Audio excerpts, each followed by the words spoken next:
open session.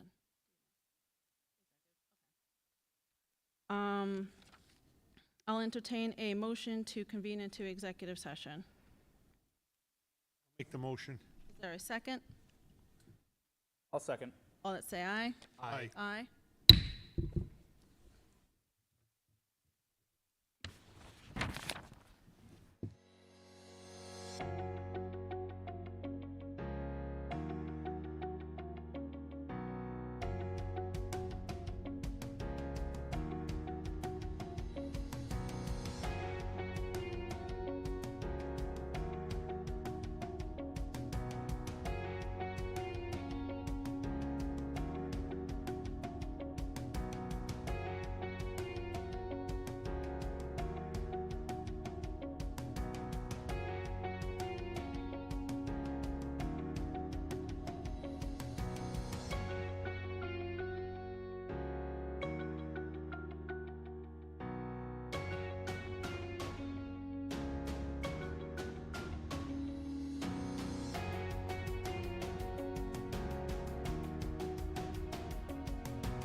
to order. We'll start off with the Pledge of Allegiance and moment of silence.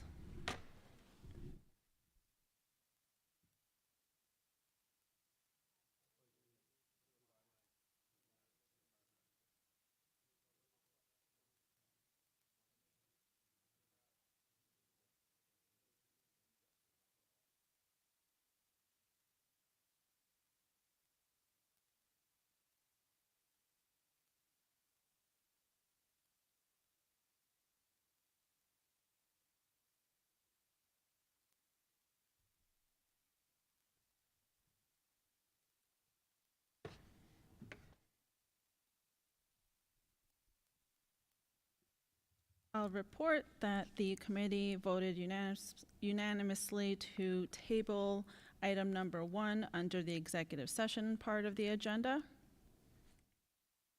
This time, I'll entertain a motion to seal the minutes. Is there a motion? I'll make a motion. Is there a second? All that say aye? Aye. Aye. Executive session minutes are sealed. Next item, I propose that we table the hearing, the appeal regarding a student suspension if requested by a parent. We will be rescheduling this to our next school committee meeting. Is there a motion to table this item? Is there a second? I'll second it. All that say aye? Aye. Aye.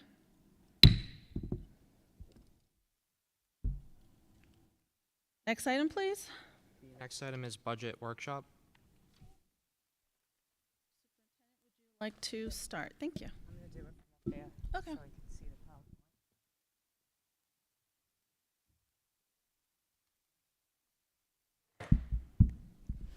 PowerPoint. So, good evening. So this is a high-level overview of where we predict the budget to be next year. There are a lot of moving pieces right now. So again, this is our current situation as we're anticipating it with, as I said, a lot of things could change between now and then. So for increases next year, we are predicting a $2 million contractual salary increase across the unions. We got our healthcare numbers, which are approximately $600,000 increase. Transportation, we're looking at about a $300,000 increase. So as I said last year during the budget workshops, software and custodial supplies were still in our ESSA budget and we were unable to get them back into the regular budget, but this year ESSA will end on September 30th, so those will have to come back in the budget. So we are predicting about a $3.5 million increase in our budget next year. Next slide, please. So in order to address some of those shortfalls, we are looking at decreases in personnel. The first one is certified staff, which is approximately 1.1 million, which is what the layoffs that were presented to you address. We have non-certified staff that will be about 750,000. We also have a CNA and a one-to-one nurse that we won't need next year, so we're forecasting that at about 85,000. So with those decreases, that's a decrease of 1,935,000. Next slide.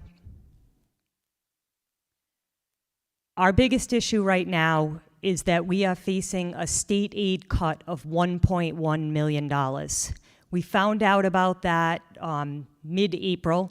Craig and I set up an appointment with people from the state because we really needed more information about why we were facing that cut, because we really have not lost enrollment. We've been one of the districts who have seen an increase in enrollment or who have been steady in the enrollment. So we did meet with RIDE to discuss that further. If that state aid cut holds of 1.1 million, we will be looking at an increase to the budget of 4.6 million. In order to address that, we have the 1.935 million in personnel cuts.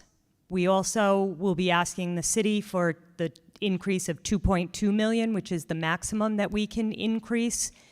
which still leaves us with about a $465,000 debt to address on other line items of the budget. If there's no cut to state aid, we figure best case scenario, we get a $0 increase, but we don't have the 1.1 million, then we'd look at $635,000 increase that we could add back in either positions or other things that we may have to cut initially. Again, we are not in our budget season yet. We are still waiting. We have open enrollment for healthcare starting June 1st. We have positions that we have to interview for and fill. So those, we have to see what people come in on the salary range. There are, again, a lot of different pieces that need to come together to put a solid budget together, which typically we start meeting with everyone in June, and our first budget workshop is July. So these are just preliminary figures as of right now. Next slide, please. So in order to address the personnel, we are proposing 13 layoffs. When you eliminate a position, we have to look at the certification of the person in that position. So if we eliminate a position and that person has an elementary ed certificate and has a special education certificate, we have to lay off 2 people for that one person.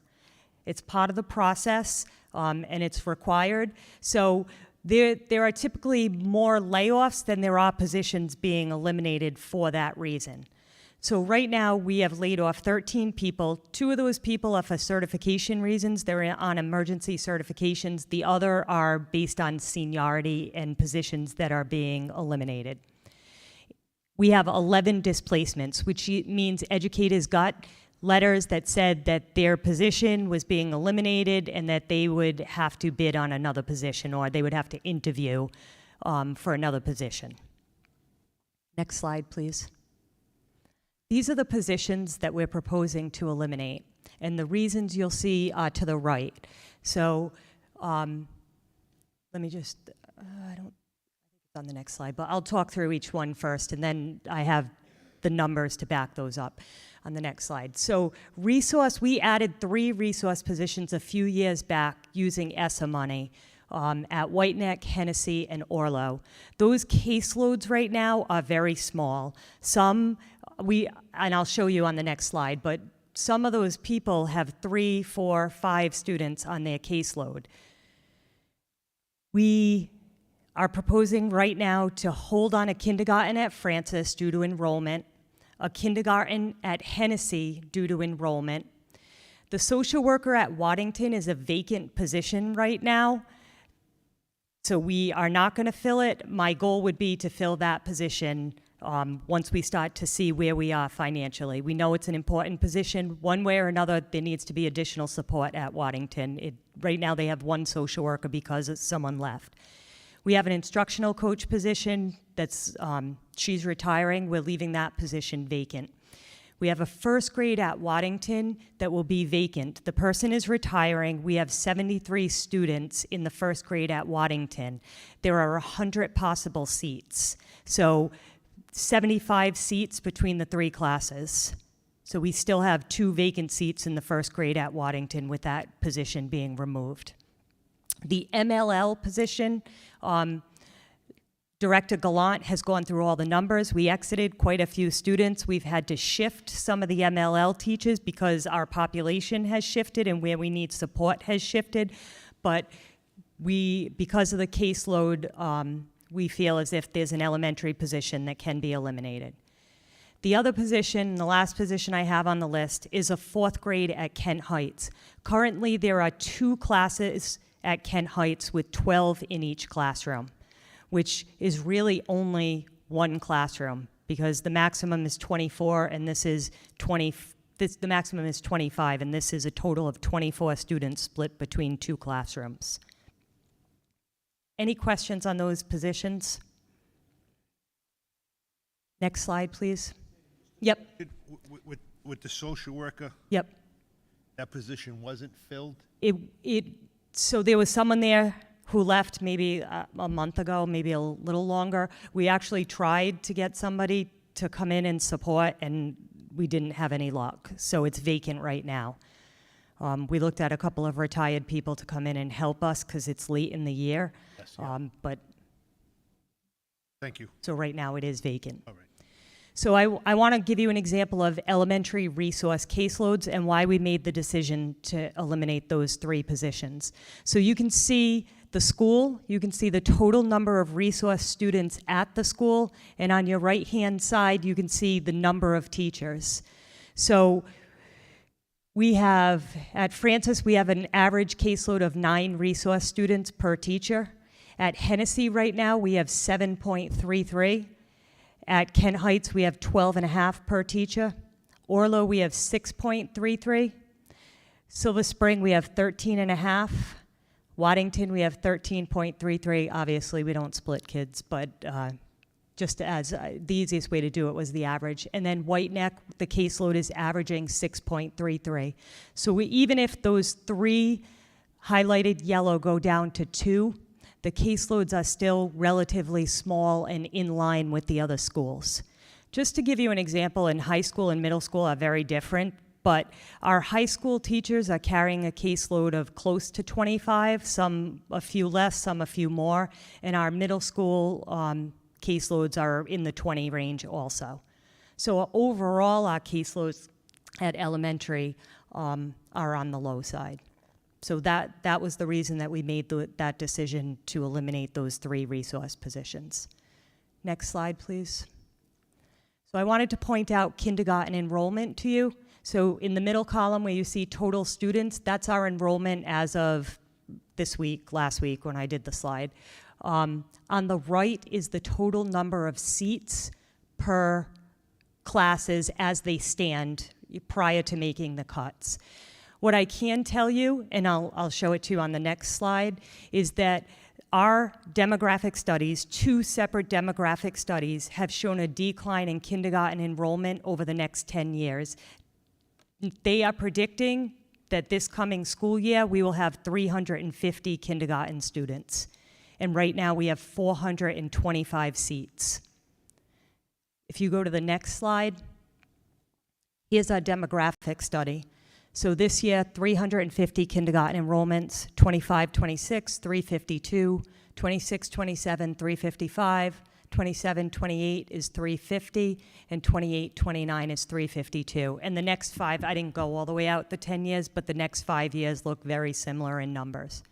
So this is going to be an ongoing issue for us with a lower enrollment in the elementary schools, and we've talked about this, but we are going to have to look at long-term solutions for this, and what our plan will be going forward as we decline in enrollment at the elementary level. The demographic studies still show steady in middle and high school with a slight bump, and I anticipate once Martin opens the new building that we'll see a bump again like we did with the high school.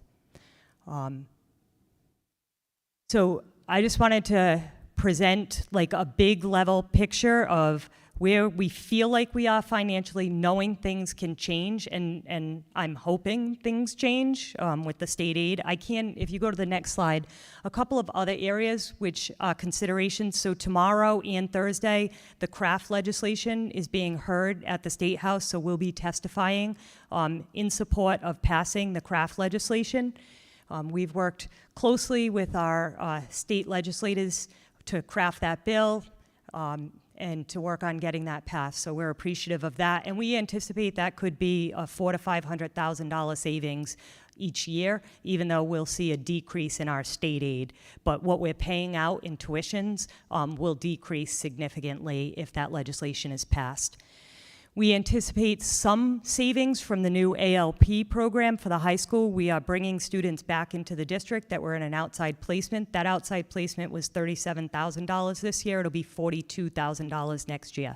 So we do anticipate saving some money in the program. We have paid a lot for contracted speech services. Our speech services have skyrocketed, the needs. So we had trouble hiring, but we have been fortunate, and now we've been able to hire a couple of speech pathologists, which we feel will bring down, we analyze the cost, and we feel that's going to bring down our speech costs. We need to consider an increase in rental fees and that would come to the committee. And then we're waiting for our CTC numbers to find out what the tuition rate will be for next year. And we do think that we'll have a slight bump. I believe we accepted 24 students that were out of district this year in the freshman class, and we're losing less than that in the senior class. So I think we'll see a little bit of a bump in tuition, not only from the increase in tuition, but I think we will have more kids as our seniors leave and our freshmen come in. So I think we will see a slight increase in that also. So again, as you can see, these are all things that are kind of in flux right now that we're waiting on, but that, you know, we hope will be some other possible savings. Any of those positions that are eliminated, if we see the need, if somehow we all of a sudden get a huge enrollment in kindergarten, positions can be added back in and people can be moved back into those positions. Layoffs are due by June 1st for certified staff, and that's why it's important that we get this done. In addition, teachers are allowed, certified staff bid on positions and then they interview for them. So that process needs to begin so that we can get teachers recalled into positions as soon as possible. If teachers are still on the layoff list as of the last day of school, they then collect unemployment for the summer. And there's a source of anxiety right now for teachers that are waiting, you know, to see how this all plays out with the interviewing for the different positions that are available. You know, we don't want to lay anyone off, but I think we have to look at what's in front of us and the data that's in front of us and make informed decisions, because that money, if it does come back into the budget, is money that can go to support students in other ways. So this is what I'm presenting to you tonight. You have the layoff list in front of you. Does anyone have questions about process or what I've presented? Danny, I just got a question for Yep. kindergarten. Did the enrollment go up this year? From last year? I don't believe so, no. I can look when I sit down, but I don't believe the enrollment's gone up. I mean, we've had 17 kindergarten classrooms for years. Our enrollment hasn't matched that. And if you look on, every Friday I send you that weekly update, and that the first page will have the total number in each of the kindergartens, and I can get that for past years too.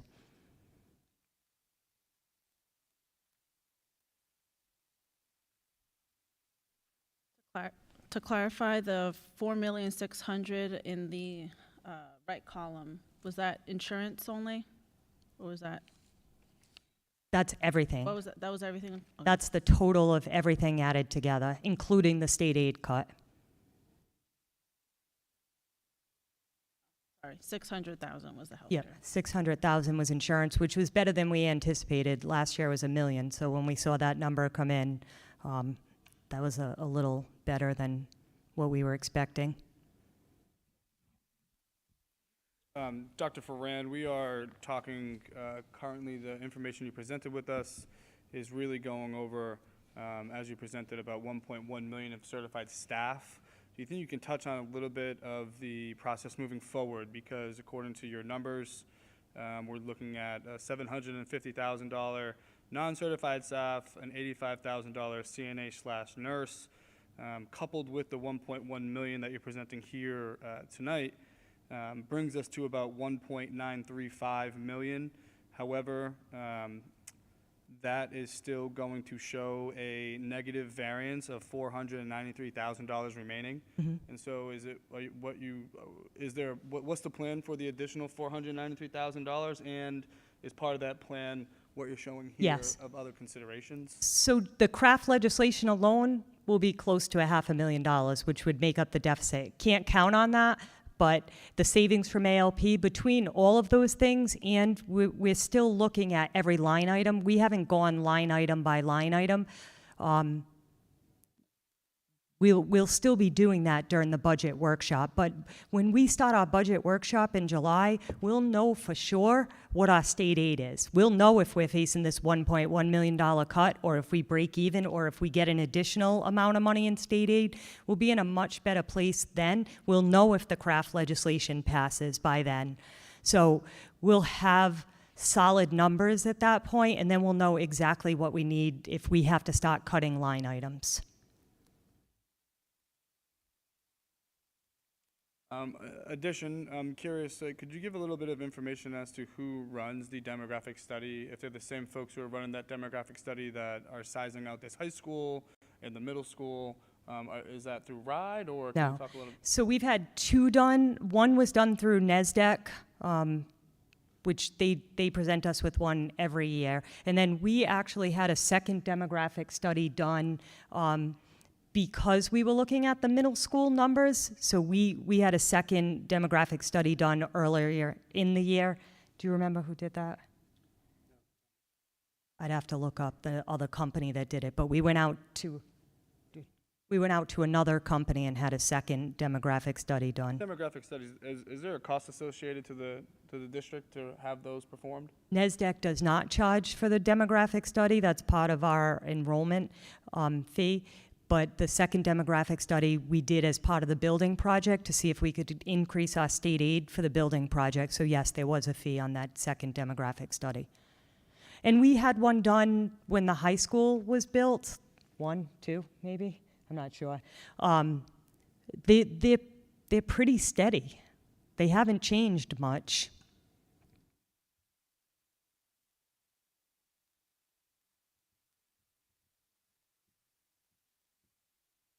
So at our last meeting, it sounded like there had been at least discussions or considerations for potential cuts in other areas. Is that not the case then, if those 5 items on the slide were?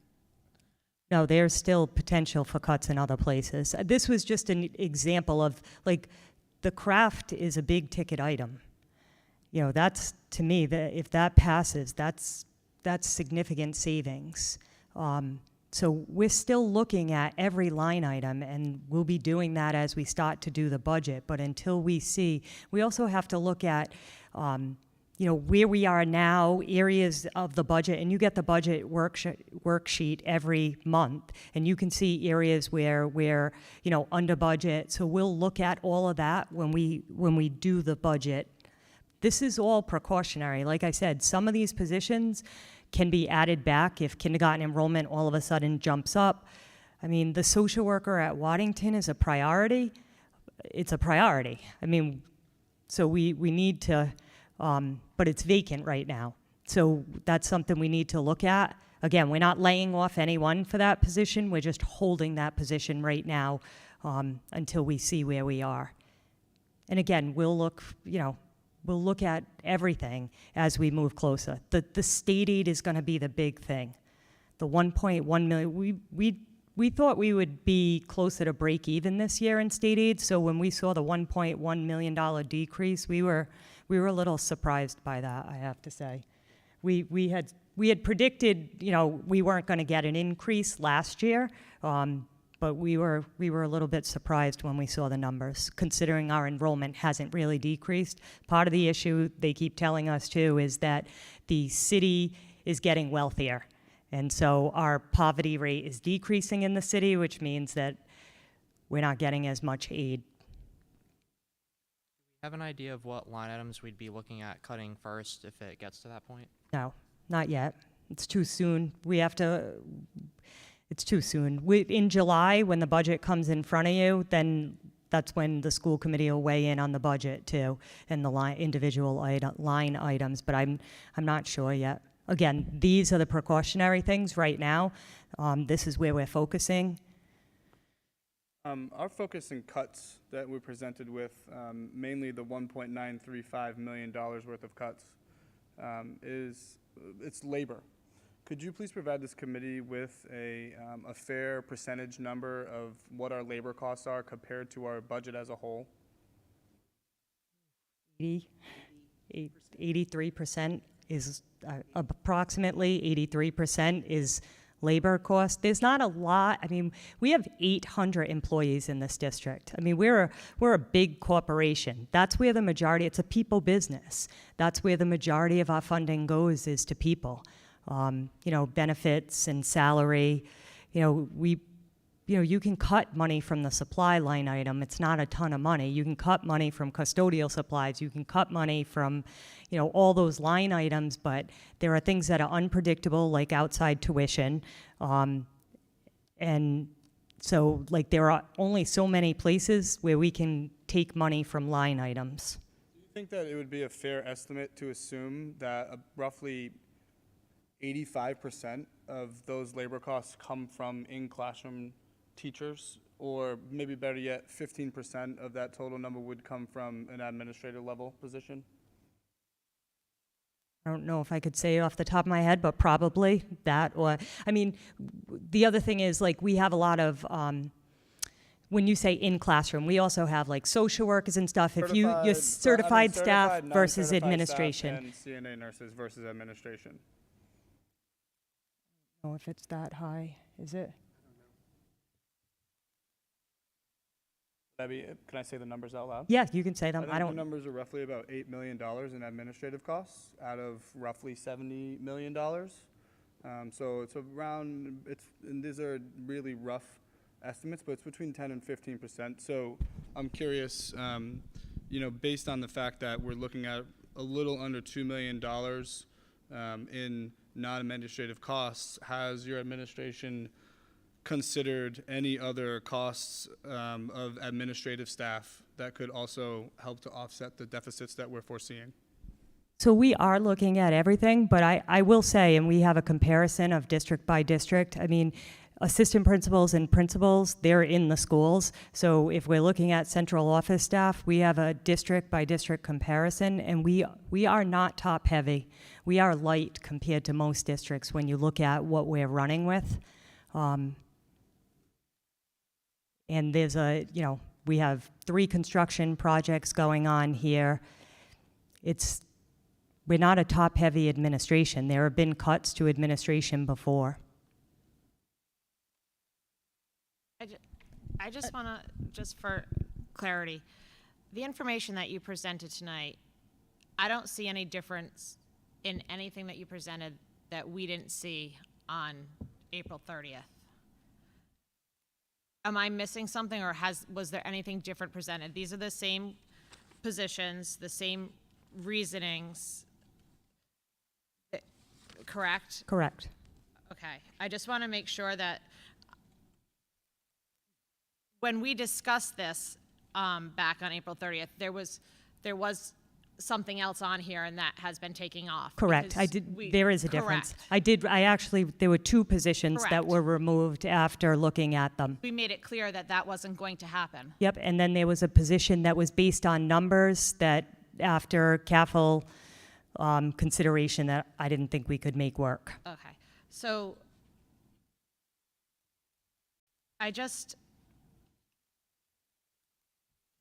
the budget workshop part of this meeting scares me, because our budget is not ready. We're not doing our budget tonight. We're just explaining financially why we're sitting here doing this again tonight, because we did this in executive on April 30th, Tuesday, April 30th.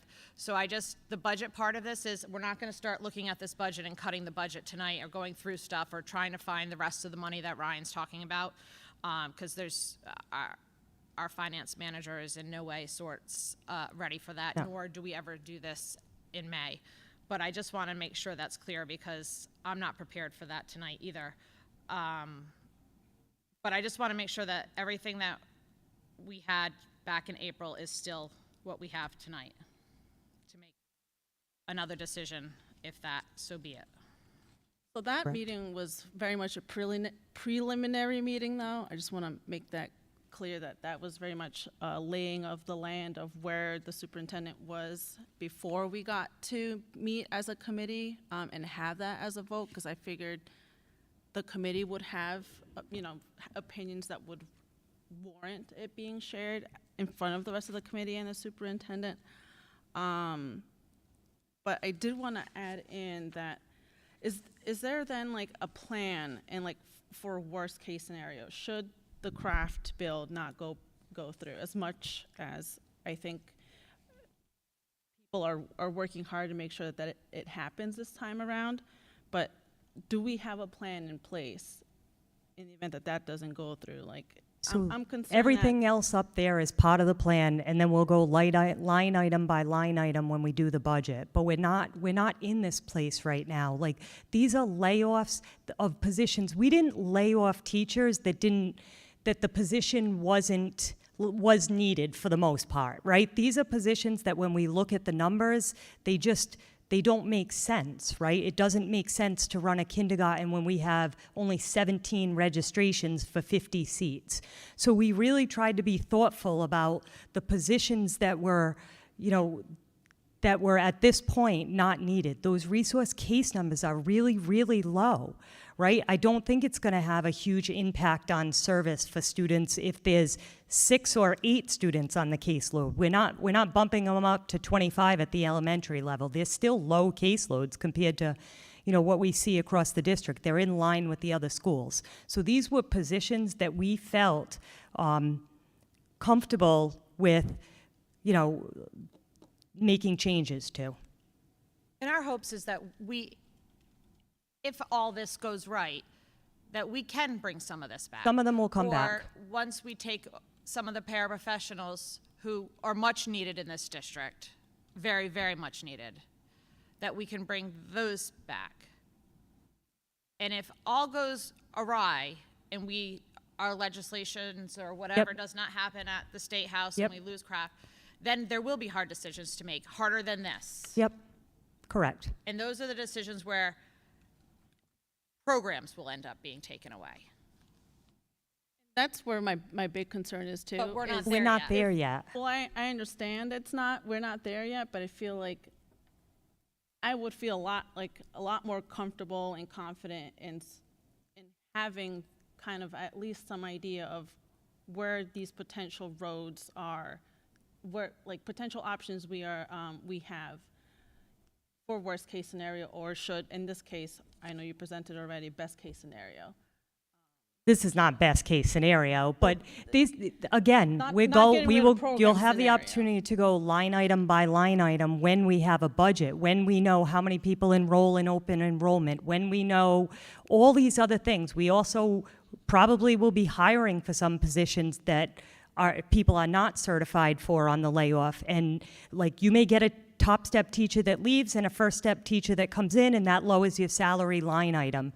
But that's what we do in June and July. We're not prepared to present publicly scenarios that may never come true. Like, we feel confident that we're setting ourselves up right now with what we're asking from the committee to be in a place to bring out a budget that's balanced and that's fair and that meets the needs of the district. I think something, Jenny, maybe so that we're just all on the same page, it's important to just note, I think that any savings from craft legislation is not included in balancing out the $493,000 variance that None of exists. those are included. Correct. So if there was $493,000 that come from this, that just brings us to break even. Correct. And then we look at savings from other places, and we look at adding things back. And if we don't, like, there's just so many unknowns at this point, like the $1.1 million cut to state aid. That's an unknown. If it stands, we're prepared for it. If it doesn't stand, then that's $1.1 million or whatever it is that comes back into the budget that we're not in this position to have to do this.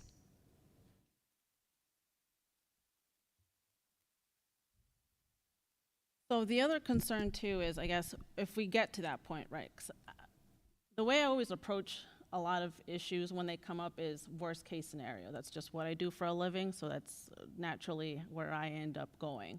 I'm thinking like worst case scenario, like, are we going to target or look at, front-facing positions before we consider anything else being cut? I think I've said it before. I know I've said it in conversations with just you, definitely, where I'd like to see that we prioritize those front-facing positions, and I realize and understand from your previous presentations that a lot of these recommendations that are before us for tonight for a vote do make sense. Like fiscally, that it is a responsible thing to do to downsize some of these classrooms. I'm thinking of what your approach would be, worst case scenario, or even if we do have to cut some other positions later down the line, depending on what the state says. Like what your approach would be, like I don't- what your until- analysis would be like.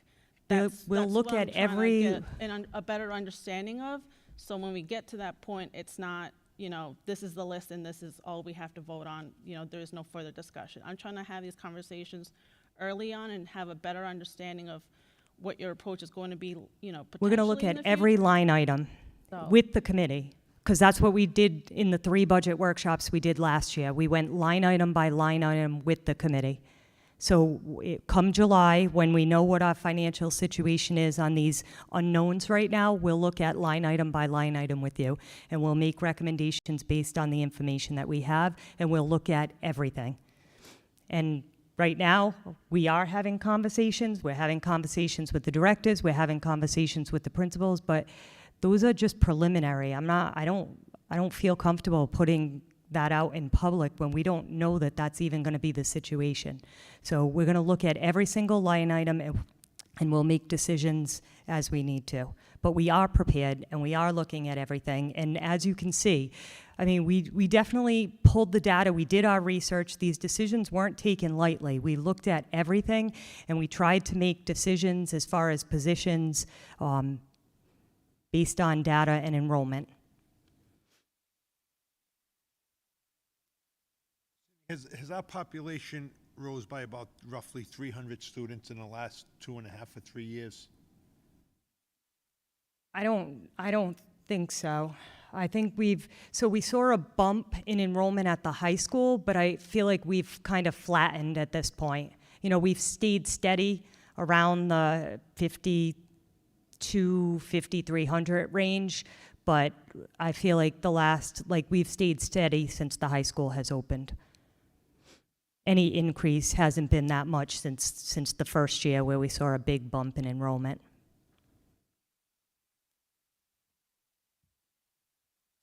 But we are seeing a decline in kindergarten, as according to the study. Does this list that you prepared for us, does this also include the jobs that will be posted at some point, like the junior ROTC? That's just this year's positions. I know we have to do a lot of hiring. Some of them obviously very necessary, like principals. That's, kind of goes to, again, like which positions will be considered in maintaining vacant aside from the ones that you already presented. If there's a consideration of keeping certain positions vacant, at least, for example, on the administrative side, for example, if we get to that point where we really need to dwindle down, or I should say, cut some of these positions in order to have a balanced budget. We'll look at everything. So, Yep. And that's, I guess, what I'm looking for is like a reassurance that it will be, in fact, be prioritized to make sure these front-facing positions are put, almost essentially like last to consider before, positions that are, again, not directly affecting our students or parents on a daily basis like that.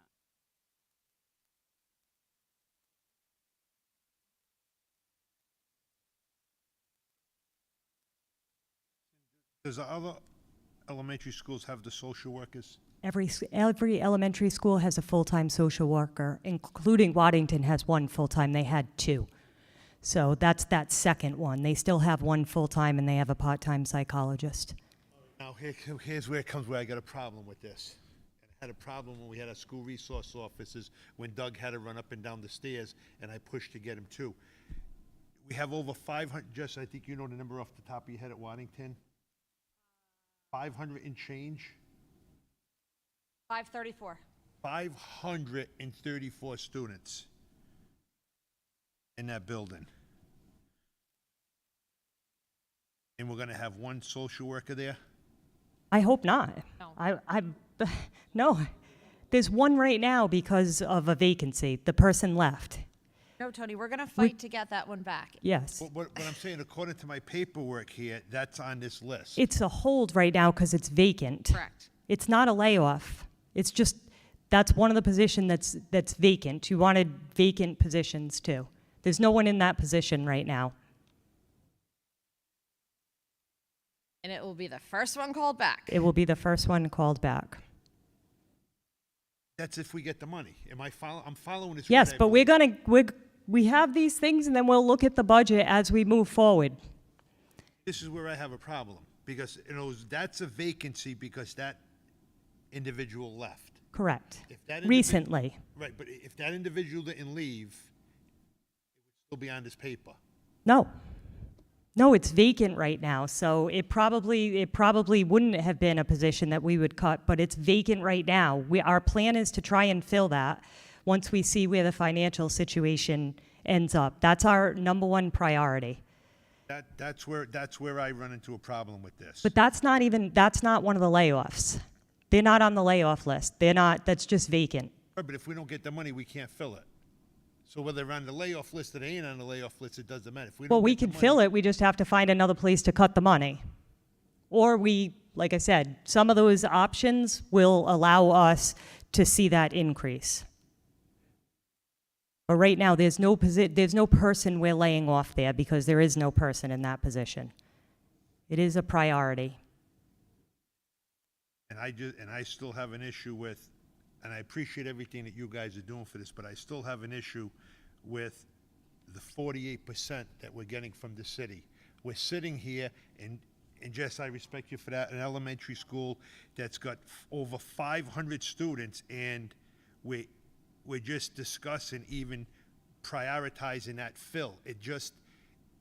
When is enough enough? And I'm not, and I understand, but when is enough we enough? can only ask for the city, we can ask for $2.2 million. And then last year, they gave us supplemental money for building projects. So, but we can only ask for a $2.2 million increase. And Tony, I'd like to just add on a layer, and these are, again, rough data points here. However, when you're looking at East Providence, we receive roughly, want to call it 48%. 48% comes to the district from the city, and we serve roughly 5,300 students, that'd be fair to say. If you were to compare us to a neighbor such as Barrington, Barrington has roughly 3,000 students, and they have roughly 420 teachers. So now when 425. So when you're looking at the data of the amount of teacher per student, East Providence is we're trending, call it 11 and a half students per teacher. And then when you look at something like Barrington, they're trending, sub 8? Less 7.5, 8%, right? Students per teacher. However, Tony, do you know how much percentage Barrington gets? And so when we're talking about the ability and opportunity to be servicing our students, front-facing teachers who have not the expectation of hitting a capacity at 25, but hitting a minimum capacity of 18, 20 students per classroom is when we're talking about we need the support from the city end in terms of the dollars. From what I'm hearing and what I see, we're being presented with what we have to work with because we are facing a $4.6 million expense increase. And we can only combat that right now with $2.2 million as a maximum give from the city. That's saying that they give us the 4%. Best case scenario. Best case scenario is that we get 2.2 million. We're still looking to combat that 2.4 million. We have to fight that battle. We have to make these hard decisions. Nobody wants to do this. And this is not something where the best practice, I do not want our students to have to be in a max capacity classroom because we can't afford to have a teacher because we have 2 students over 52 instead of 50. That's not best case scenario, and that's not us being able to provide our students with the best possible outcomes for their education experience. However, the reality is that we're only getting the amount of money we can get from our city, which I'm grateful for. However, the 2.2 million max is our maximum that they would have to approve. And so in order for that to be able to go up, there's processes that I'm not willing to speak on because I'm not 100% clear on. I don't feel confident in how that process would work. However, I agree that that is a problem. When you are comparing us to other districts of equal size, Newport, Warwick, they're all close to 55 to 65%. Cumberland, Lincoln, you know, don't know the percentages off the top of my head, but something to really consider when we're talking about we're facing these challenges with the fiscal responsibility that our school committee has to manage and maintain because of the limited amount of funding that we're receiving. So yes, I agree, that is a problem. However, that's a problem that is pointed out. We need to find a solution to, you know, what we have to do, which is this right here. You know, I just wanted to throw some of that data out there for our committee and for public listening to be able to understand where some of the thought process, at least from our committee's perspective, and what we're looking into in terms of making sure our conscious decisions are very well thought out and thought about, because these are not only affecting the teachers that have to deal with this or the anxiety of having this hang in, but we're affecting the students, because they're going to be potentially in a classroom well oversized, well undersized, teachers coming in, teachers coming out. We need the stability and consistency in our classrooms to maintain the positive educational outcomes that we're striving to hit. So, you know, I just wanted to layer that on for you, Tony, to, you know, have that other perspective in terms of what the 47% equals, and it's this. You know, when you start looking at other districts, you start looking at the average classroom size, and that's not an average classroom size, that's just your student per teacher. And so, you know, you start looking at an 80% from the city, town, now you're looking at what, you know, 7.5, 8 looks like versus where we are being at 11.5, 12.5 students per teacher as a landscape.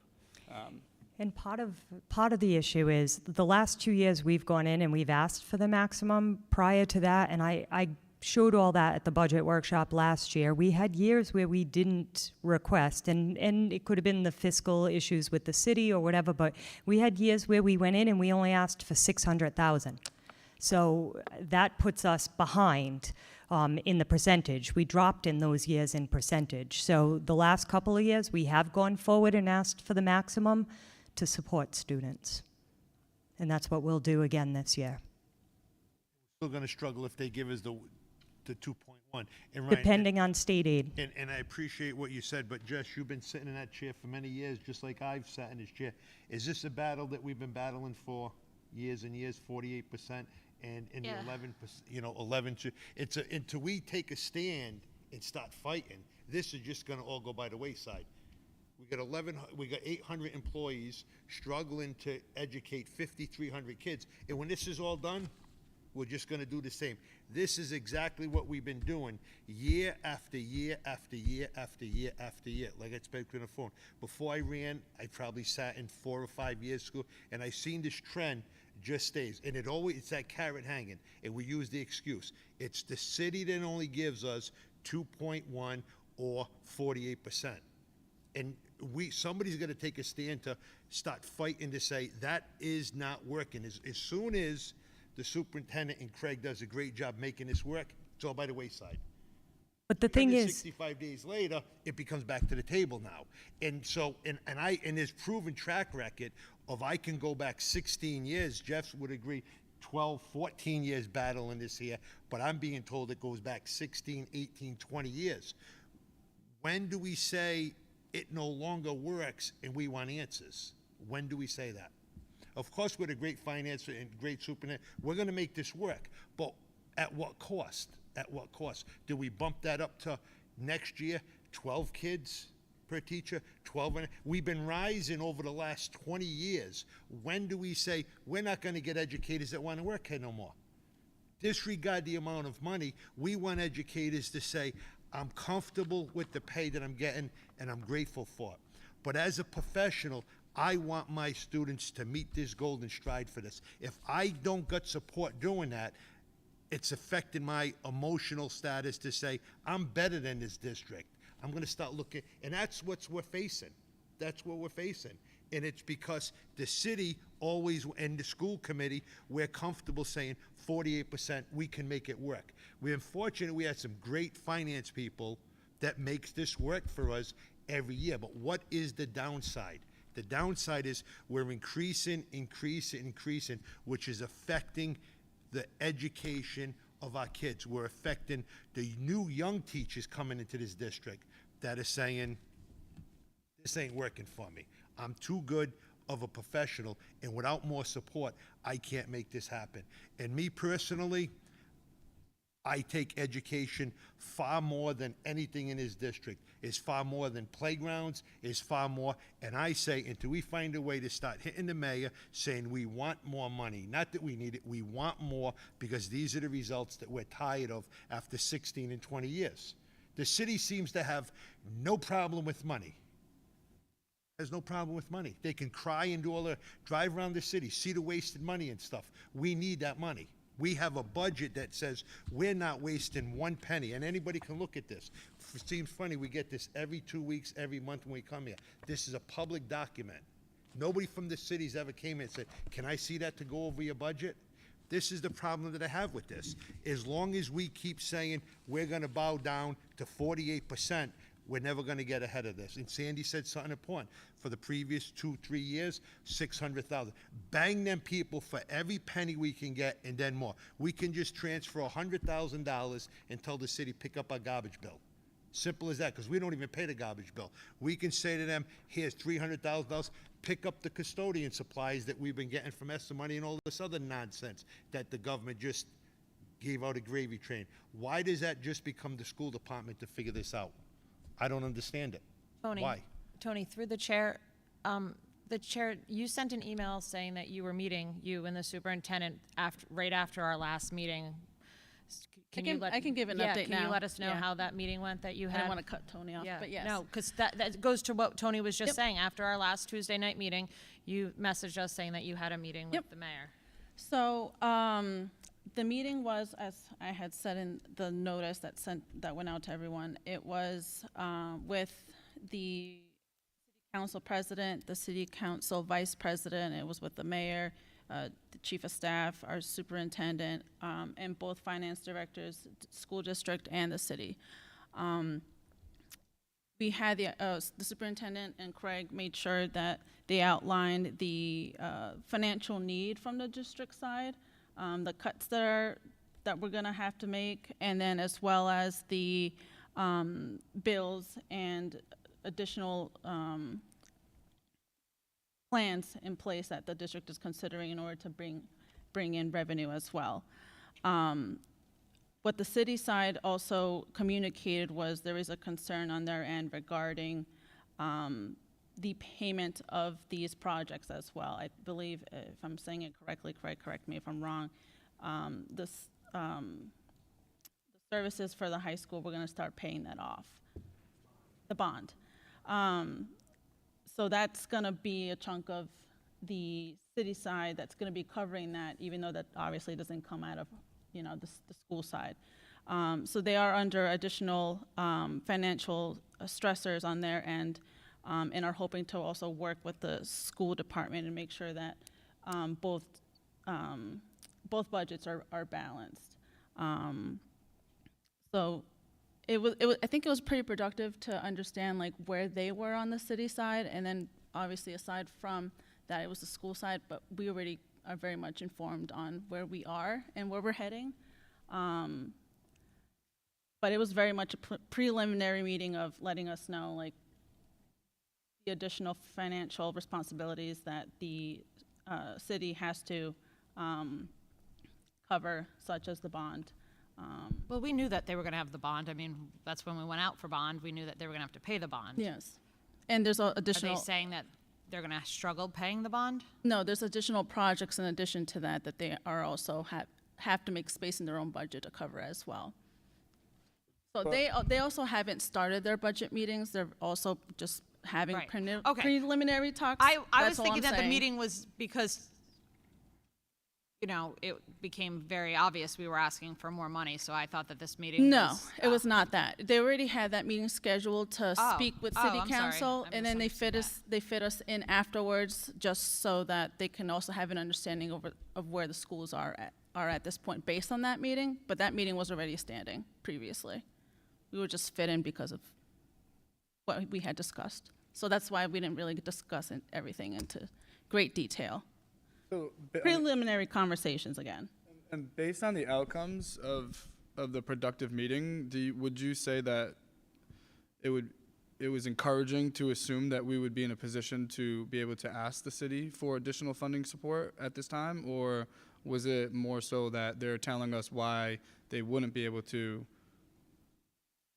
supply the district with additional funding How would you support? interpret that? It's hard to say. Yeah, it's hard to say.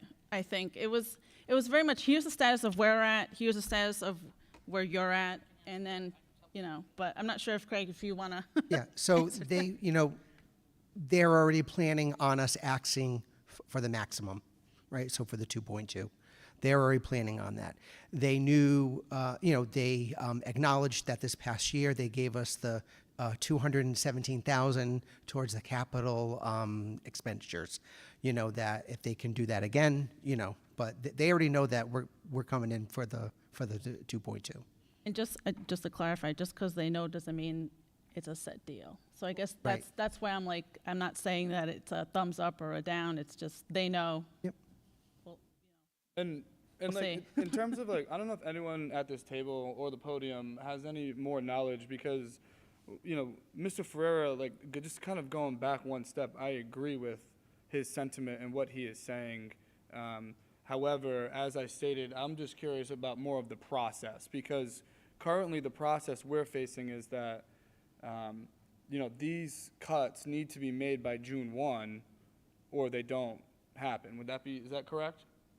In terms of for the layoffs, Correct. for the teachers, yes, has to be by June 1. I think it's because we're talking two different things right now. Yeah. We're talking the layoffs for the teachers that are on the list, that was on the list last week, and then we're also talking budget stuff. We're talking a budget workshop with other items, and we're talking money with the city, which I agree, I have no problem, and Tony knows we can go up and ask for the moon, the stars, and But everything in that between. doesn't happen in the next 11 days. No, because no one has a budget. We don't have a budget, no.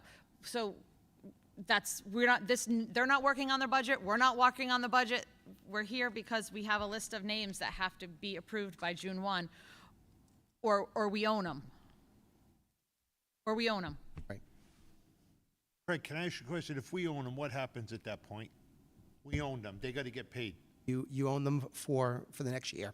Exactly, okay.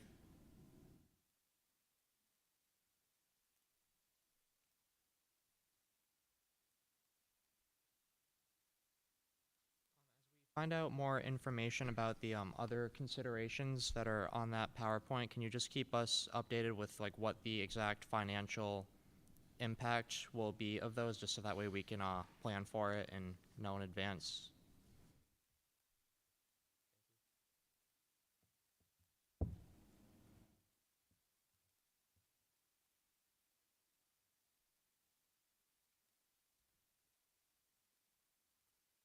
What the total open, or I should say vacant positions, or positions that people are about to retire from and will be vacant by the end of the school year? Do we have a rough estimate of how many positions are vacant or will become vacant by the end of the school year?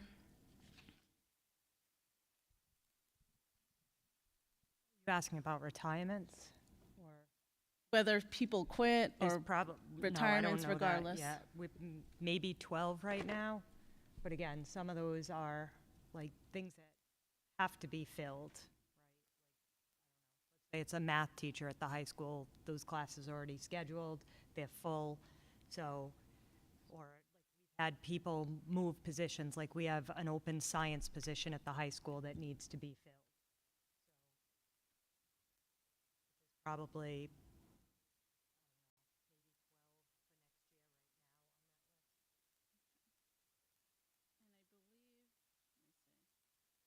So are those only, at least from what you remember, are those only teaching positions, or do you think those would also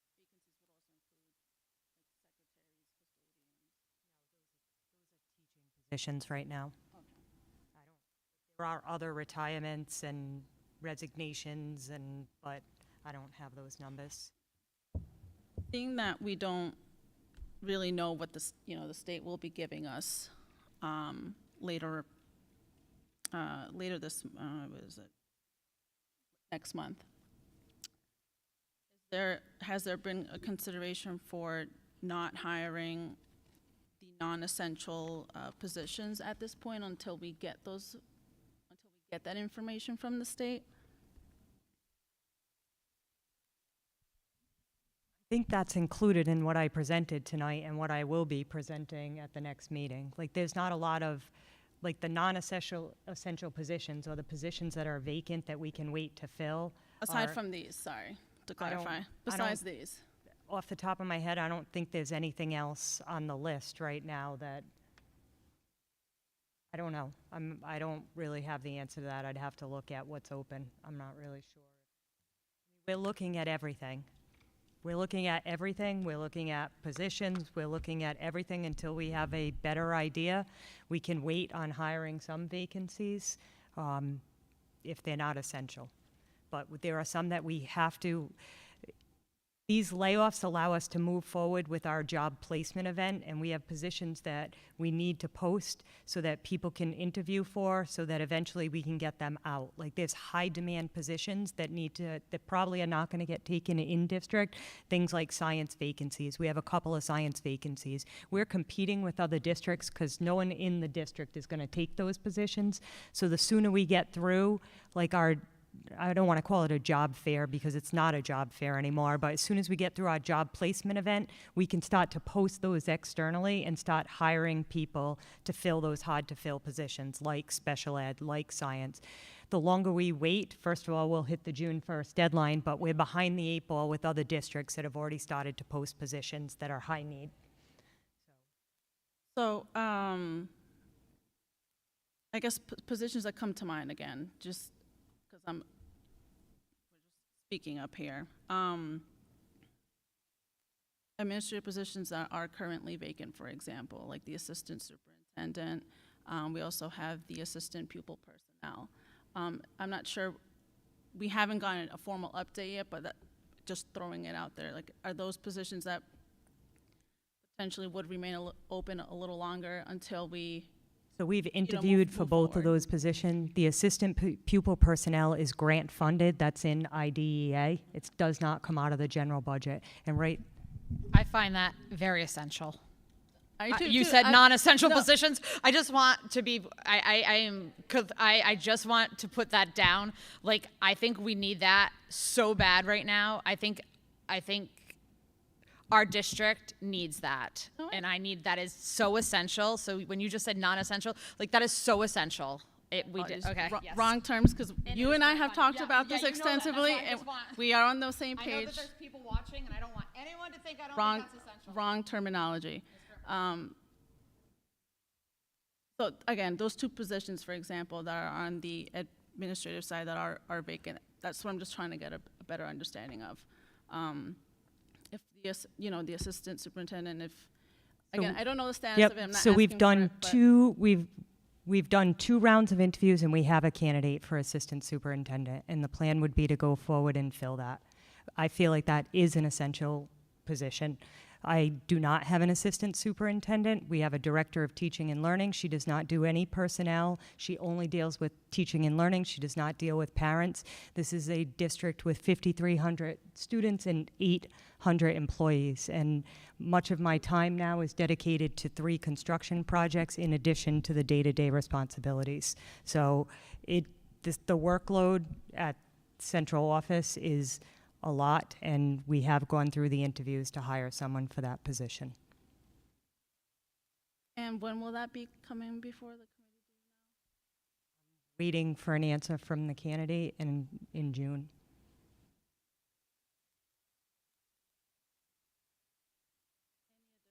Questions or comments from the committee?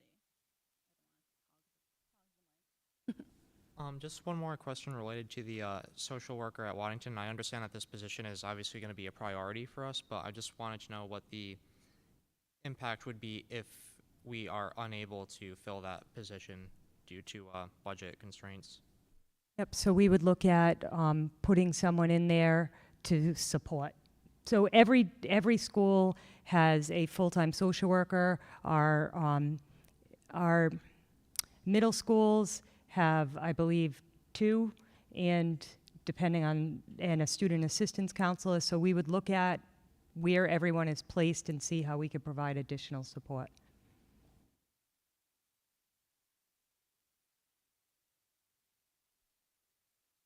I guess where I am currently, just because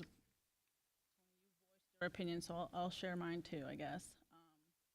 Just kind of where I'm at is, I would have rather have seen the whole picture, and I know that's complicated because, again, the state hasn't provided us that information. But I do know that there's, again, a significant amount of hirings that we have to do, as well as new programs that we will be starting. I believe it's also this year, upcoming school year.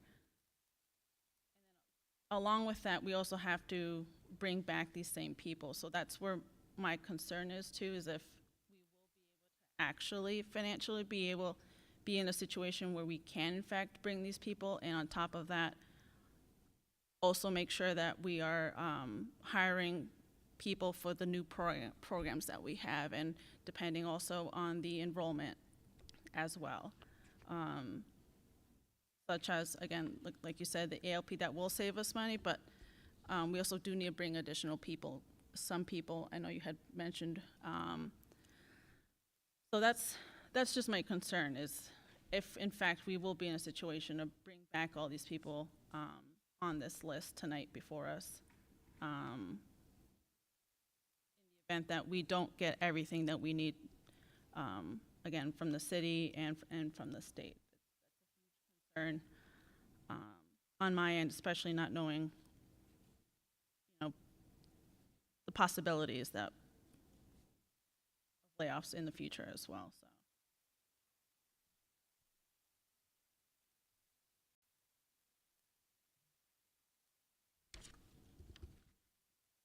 Does anyone have any additional questions or comments? I'm curious if anyone who, if anyone at this table on our committee has any, recommendations or thoughts in terms of where else we can be taking this amount of money from our budget at this point. We're asking for a lot of information right now, and so I'm just curious, is there anyone on this committee who's, who came to this table and has additional recommendations of large sums of money that they've already identified?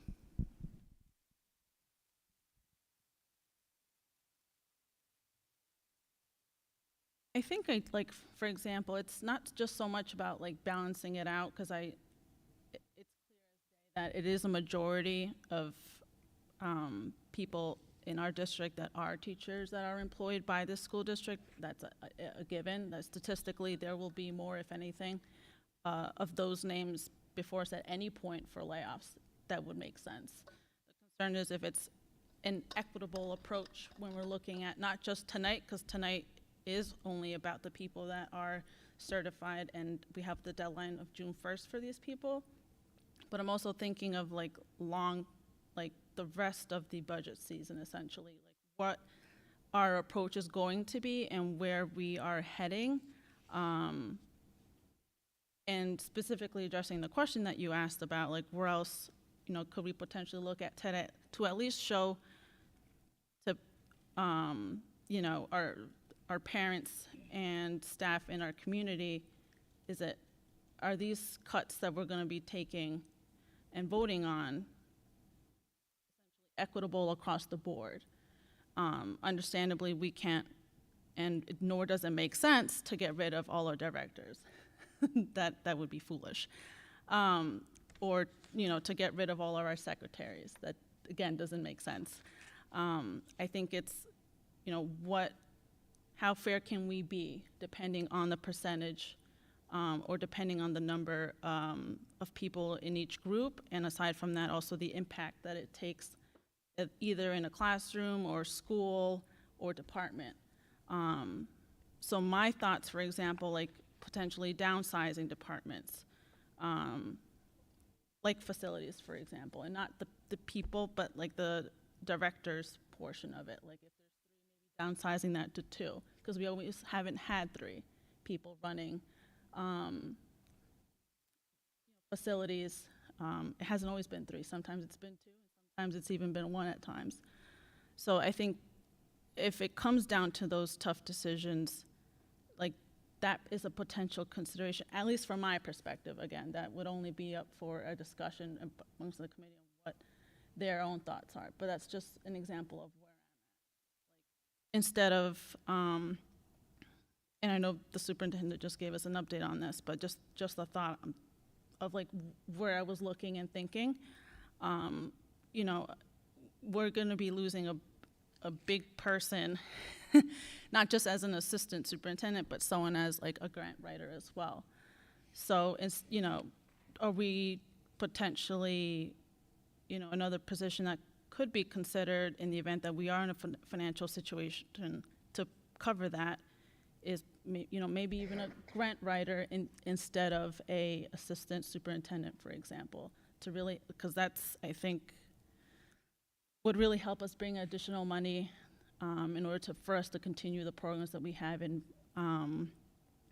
that's a huge gap that I think we're going to be, you know, missing when our current assistant superintendent leaves. So those are just thoughts that I've, you know, been thinking to see if of potential savings. But again, that's not my call to make. I understand that's the committees and the superintendents. But that's just, again, one of the things that I was thinking.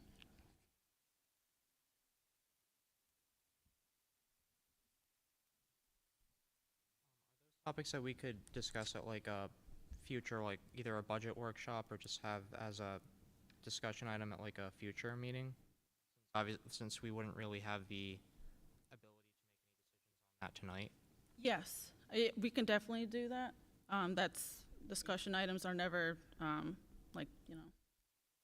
And there would be a possibility that if these layoffs did unfortunately go through, if those future conversations led to a committee decision to identify additional avenues of you know, cost savings through something in terms of the lines of that example, then we would be able to apply back the funding to the positions that were laid off. And so if coupled in that is the Waddington Elementary School social worker, if there was additional funding in those other places that we're able to identify in future workshops, then those funds could then go back in and we could get that position right back. Would that be correct way of thinking? Yeah. Ask you a couple outside the box questions, please. Because I just want to give a little quick relapse on this when we pushed to build this high school before I asked you the question, because South Kingstown, I believe, pushed to build that new building, and they stated that it was going to be about $310 per taxpayer for the next 30 years, because that was their bond. No questions at all. $300 or $310, I hope I'm not mistaken, $300 or $310. Nothing to do with any other city or school government bills at all. $300 for the next 30 years. We were told when this was pushed it'd be 1 pizza per month. And I think the taxpayers bought that. I didn't buy it because somebody was stating we were going to be looking at a 5, 6, 7% tax increase in about 5 years from when this high school was built. Wow, isn't it amazing we're in that box right now? So how are we going to get out of the box? We're going to spin all of this, and we're going to make this work and put the burden on our teachers. I'm not too happy about that.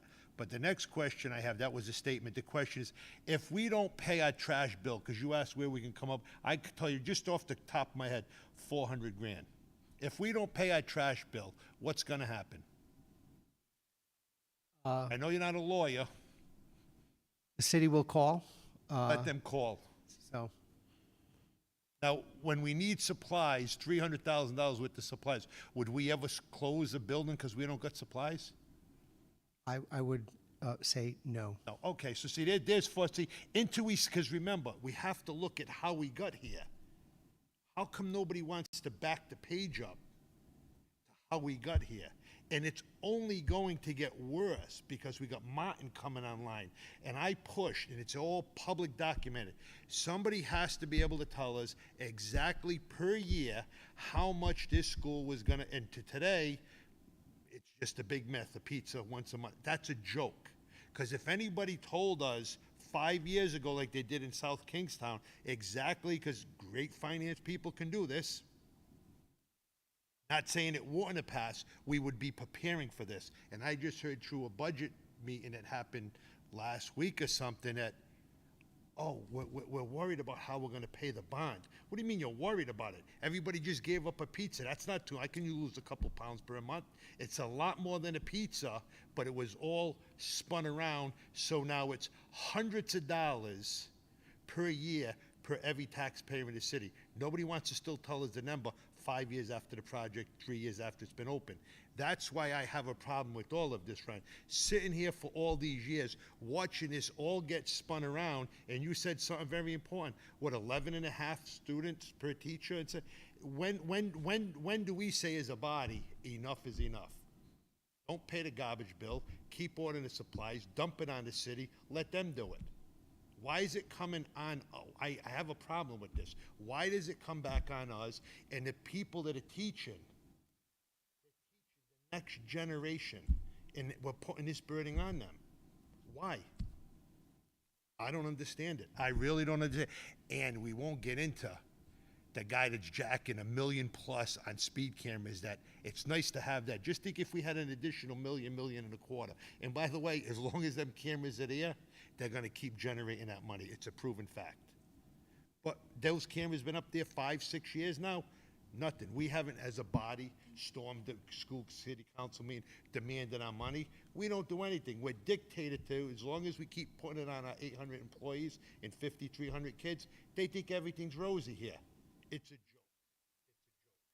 So basically, I won't be supporting this. I will never support going forwards until we start really hitting home and saying, we have this beautiful school, which has issues. We have Martin coming online in the next 2 or 3 years.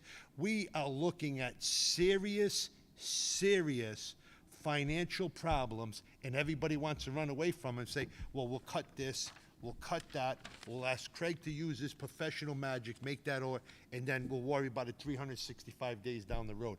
I watched this go on for many years, and I'm stating it's public information.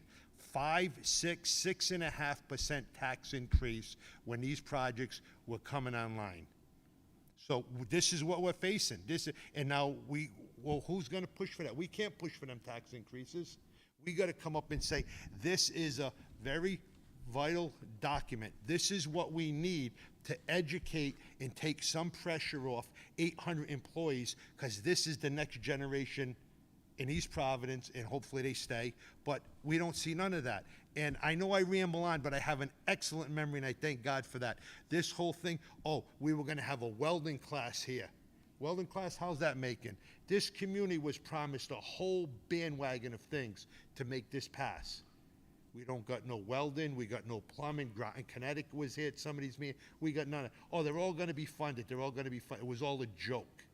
The taxpayers were lied to from day one over this. And one thing I don't do, I got my issues, but I'm not a liar.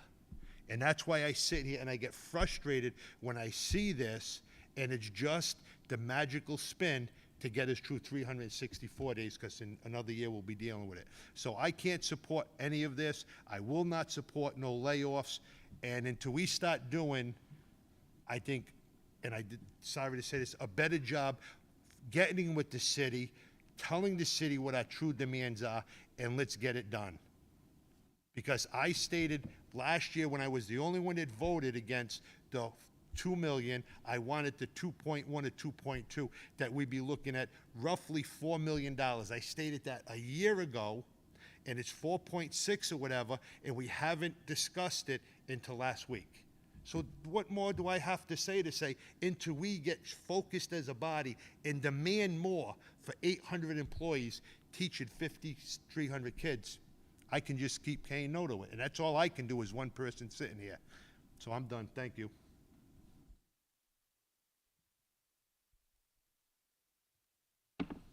And one more thing, please, because I can go on and on. But we're also promised we could walk around the walking track, the senior citizen could come in here, it's all a joke. It's all a joke.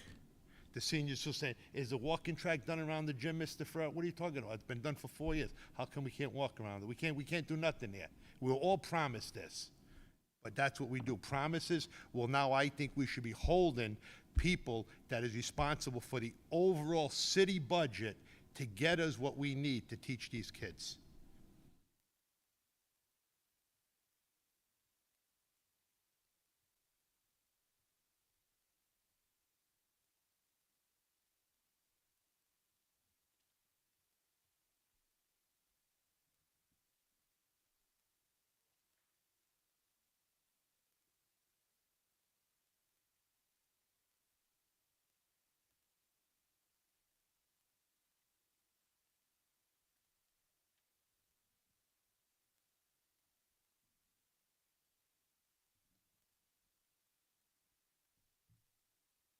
Superintendent. Could get a commitment that should there be additional cuts that come before our way that include layoffs, that those initial, or at least for, let's say, I don't know, 2, come from a non-student facing position?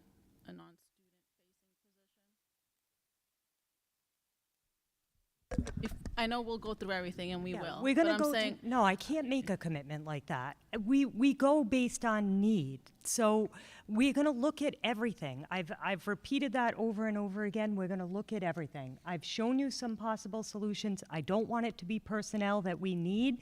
So I mean, this is just preliminary. Like, this is just, these layoffs need to take place because these positions make sense to eliminate, with the exception of looking at that Waddington social worker, which is vacant, which we can hold on right now.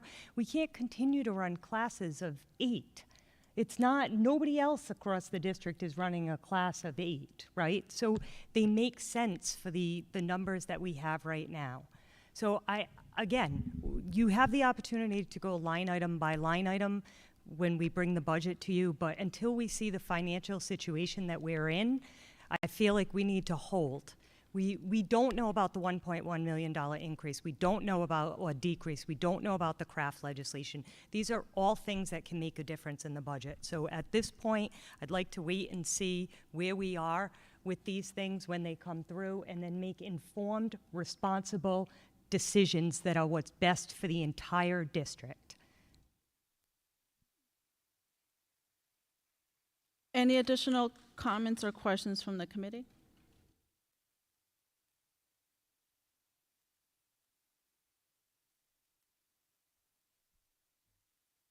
If not, next item, please.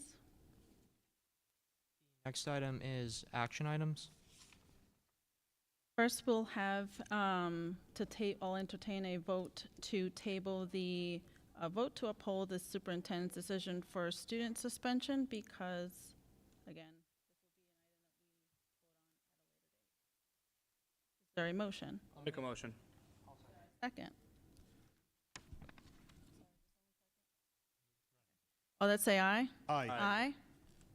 Tabled. Next item, we have a consider and vote to approve the district layoffs. A motion?